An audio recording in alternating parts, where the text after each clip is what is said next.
اے پیغمبر، جو لوگ کفر میں جلدی کرتے ہیں کچھ تو ان لوگوں میں سے وہ ہیں جو منہ سے کہتے ہیں کہ ہم مومن ہیں لیکن ان کے دل مومن نہیں ہیں،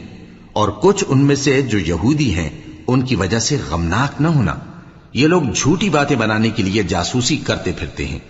اور ان دوسرے لوگوں کے لیے جاسوس بنے ہیں جو ابھی تمہارے پاس نہیں آئے، باتوں کو ان کے مقامات میں ثابت ہونے کے بعد دور لے جاتے ہیں، لوگوں سے کہتے ہیں کہ اگر تم کو یہی حکم ملے تو اسے قبول کر لینا، اور اگر یہ نہ ملے تو اس سے بچنا، اور جس کو اللہ گمراہ کرنا چاہے تو اس کے لیے تم اللہ کی طرف سے ہدایت کا کچھ بھی اختیار نہیں رکھتے۔ یہ وہ لوگ ہیں جن کے دلوں کو اللہ نے پاک کرنا نہیں چاہا، ان کے لیے دنیا میں ذلت ہے اور آخرت میں بڑا عذاب ہے۔ یہ جھوٹی باتیں بنانے کے لیے جاسوسی کرنے والے اور رشوت کا حرام مال کھانے والے ہیں۔ اگر یہ تمہارے پاس کوئی مقدمہ فیصل کرانے